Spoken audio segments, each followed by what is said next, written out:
Mga beshi, tara samahan ninyo kami sa aming Thailand experience ngayong araw. We're here at Naya Terminal 3 and we're going to Thailand mga beshi. From Thailand and pupunta tayo diretso ng Chiang Mai mga beshi. Okay? Let's go! Boarding time na natin. From Naya Terminal 3 ay diretso kami sa Dun Mueang International Airport mga beshi. Mas malapit kasi ito doon sa hotel na pagstayhan namin. Kaya kung mag-book kayo, make sure na mas malapit kasi dalawang airport nila doon. Hey guys! Nandito kami sa row 40, malapit sa CR. Actually, dalawang seat na lang. Dalawang row, CR na. CR na. Pabor sa amin.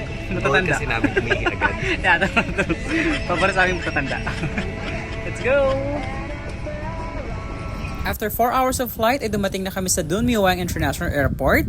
At bago ang immigration ay may makikita kang currency exchange. Pero mga beshi, based on experience namin, mas malit ang palitan dyan. Nasa 0.38 lang kasi ang palitan ng peso to baht compare sa labas na umaabot ng 0.50 to 0.59. Kaya hawakan mo muna yung pera mo dahil alam kong mas malaki ang halaga mo pag sa labas. Charing! Nakalimutan ko palang banggitin na 7,588 ang ticket namin from Manila to Dun Mueang and Chiang Mai to Manila, Philippines. From airport mga beshi, nag-ride lang kami ng taxi and nag-ride lang kami ng Grab and now nandito na kami sa aming hotel, Pranakon Hostel. This one is the hotel. Sa Klook namin na bukang hotel for 6,711 for 2 nights na mga beshi. Let's go, pasukin na natin yung ating hotel. It's already 12 midnight na kami nakarating mga beshi kasi ang oras kasi talaga ng flight namin is from 7. So it's 12 midnight na here, local time. So, buti open pa sila. 12 midnight check-in mga beshi, o diba? Ang bongga. Buti na nga lang ito lang problema sa staff at napakabait ng staff nila. At pagpasok mo sa room mga beshi, ang laki ng room. Super nakaka-amaze for only 838 pesos a night. Diba? Aarte ka pa ba? Ang ganda ng room na nakuha natin.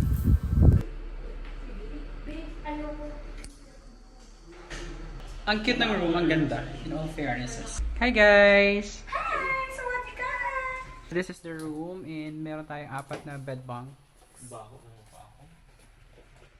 And meron silang pa-coffee and everything that we need. Okay. Perfect to. Aircon! Guys, after namin mag-check-in, it's time to dito kami sa 7-Eleven and kailangan ko mag-withdraw para sa akin. Wala akong pera. So gagamitin ko yung GCash for my withdrawal. Okay. Debit cards like GCash ay working nga pala dito sa Thailand mga beshi. And dito kami sa 7-Eleven para mag-withdraw dahil wala nga kaming dalang pera. Mas malaki ang currency exchange sa GCash during our travel sa Thailand. Ang 1 peso is equals to 0.59 baht mga beshi. Pero kung mag-withdraw ka, make sure na one-time withdrawal lang ito dahil meron silang 220 baht international charge sa paggamit ng debit card mga beshi. Kaya naman, pag-isipang mabuti kung saan makakamura. Ang kagandahan niya sa paggamit ng GCash ay agad-agad i-convert ito at bibigyan kanya ng notification. Ang na-withdraw kong 2,000 baht ay umabot ng 3,783 in peso. 2,000. So I have 2,000 baht. Hey guys, so we're going to Kaohsiung Road, Kaohsiung Baht. And ano tayo na Afam. Let's go, let's go.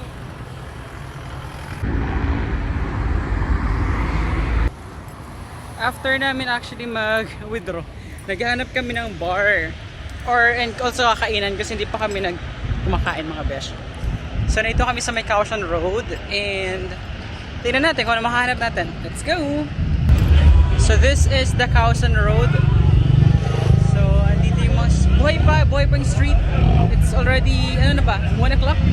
So nandito na nga tayo sa Kaohsiung Road, ang pinaka-famous na street dito sa Bangkok. Super lively, super vibrant, and syempre perfect sa mga naghahanap ng food, shopping, at party vibes. Tara, explore natin ang Kaohsiung Road.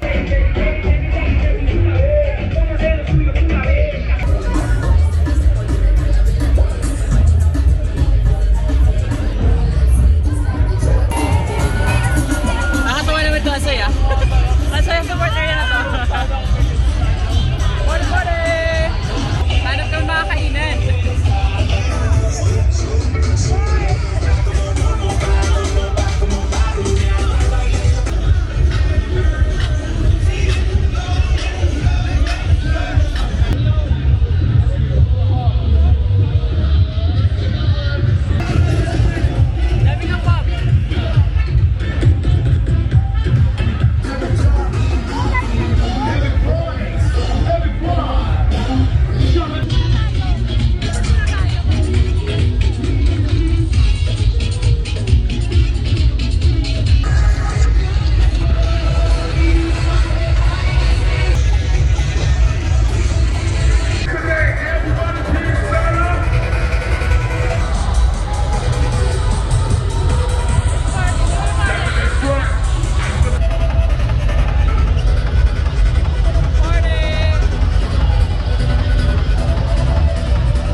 70 no?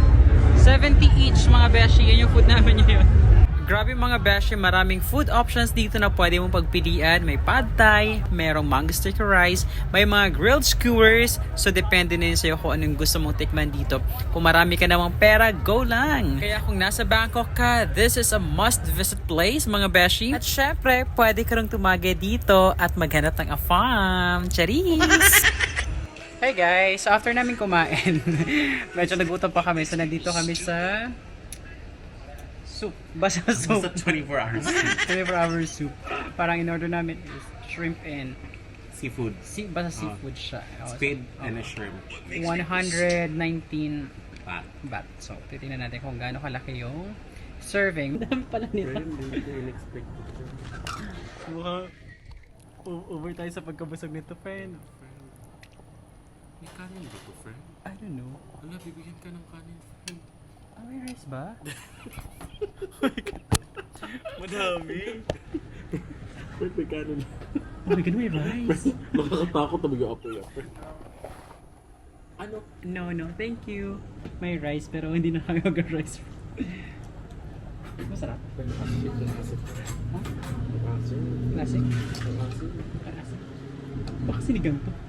Baka nga yun. Asin pero masarap. Masarap ito pang inuman, Oo friend. nga, iba yung amoy. Try natin. Masarap ka.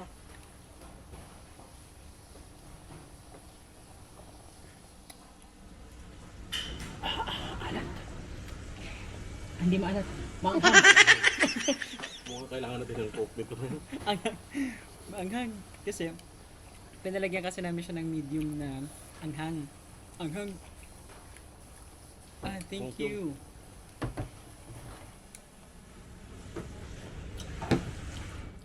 Thank you. Gising tayo nito hanggang mamaya. Friend, yung apple nyo na friend, hindi na mamagal. Squid and shrimp. Damnamok. Kaya siguro ganin yung apple nila. Pampawala ng lamok. Nice. Ha? Masarap anghang.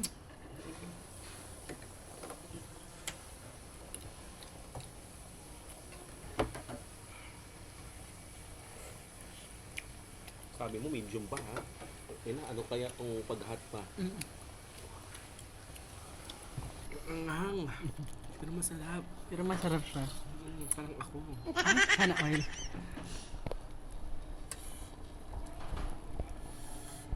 Ito talaga authentic, friend. Oo, totoo talaga ito dahil. Halong biro dahil. Literal na authentic talaga to. Sarap. May rice to eh. Gusto mo ng rice? Gusto mo rice? Ikaw ba? Isang rice tayo. Oh, sige. Ganda ng rice. Excuse me. Excuse me. Rice. Rice? Rice? Rice? One. One. Only one though. Hingi na kami ng rice kasi. Do you have Coke? Oh, one. Coca-Cola. Oh. Nakaiba mo kami kasi. Anghang?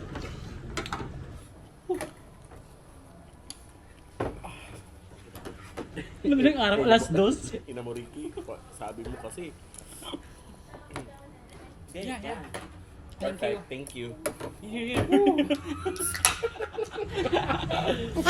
Spicy.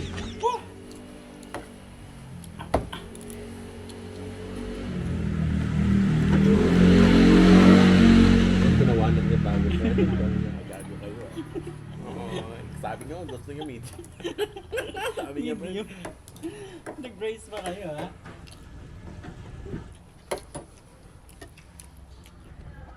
Ayan, ubusin muna namin guys, ha? Muna na kami ng Coke and everything. Sayang kasi kung hindi ubusin, kaya... Oh, nakapasya naman.